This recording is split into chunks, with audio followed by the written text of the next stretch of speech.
नमस्कार दोस्तों, आप सभी का स्वागत है। आज हम ब्रह्म ऋषि वशिष्ठ के बारे में पढ़ेंगे। ब्रह्म ऋषि वशिष्ठ ब्रह्मा के मानस पुत्र थे। अरुंधति उनकी पत्नी थी। वशिष्ठ जितेंद्रिय थे। इंद्रियों को वश में करने के कारण ही वह वशिष्ठ कहलाए। वशिष्ठ ने काम और क्रोध को जीत लिया था। उनका यश चारों दिशाओं में फैला था। एक बार विश्वामित्र विजय यात्रा पर निकले। उसी दौरान उन्होंने वशिष्ठ के आश्रम के निकट डेरा डाला। वशिष्ठ ने अपनी गाय नंदिनी की सहायता से उनका सत्कार किया। जब विश्वामित्र को नंदिनी के मनचाही वस्तुएं देने के गुण का पता चला तो वह उसे पाने के लिए ललचा उठे। उन्होंने वशिष्ठ से नंदिनी देने का आग्रह किया, पर वशिष्ठ ने इनकार कर दिया। तब विश्वामित्र बलपूर्वक सैनिकों की सहायता से नंदिनी को ले जाने लगे। नंदिनी ने करुण स्वर में वशिष्ठ से पुकार की, महाराज, क्या आप मुझे अपने आश्रम से निकाल रहे हैं? ये सैनिक मुझे मार मार कर कष्ट दे रहे हैं। यह सुनकर वशिष्ठ ने कहा, नंदिनी, मैंने तुम्हारा त्याग नहीं किया है। मैं क्षमा देने वाला ब्राह्मण हूँ। विश्वामित्र तुम्हें जबरदस्ती ले जा रहे हैं। इतना सुनते ही नंदिनी ने अपनी गर्दन ऊंची करके बड़े जोर से ध्वनि की।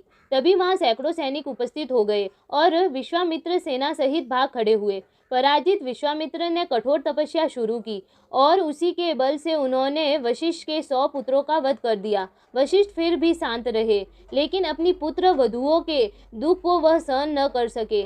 मरने का निश्चय करके वह मेरु पर्वत की चोटी से कूद पड़े, पर मरे नहीं। आग भी उन्हें न जला सकी। पत्थर बांधकर समुद्र में डूबने की कोशिश में भी वह सफल न हुए। निराश होकर वह पुनः आश्रम में ही लौट आए और अपने पुत्रों को याद करते हुए इधर उधर घूमते रहे।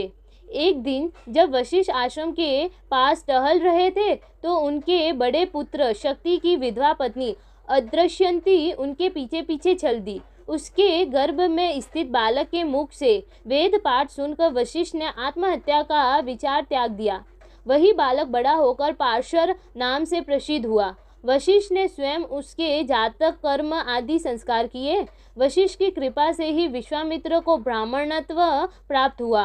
वशिष्ठ इतने उदार और सहनशील थे कि विश्वामित्र के शत्रु भाव रखने पर भी उन्होंने आश्रम और यज्ञों की रक्षा के लिए राजा दशरथ का मन न होते हुए राम और लक्ष्मण को उनके साथ भेजने की राय दी थी।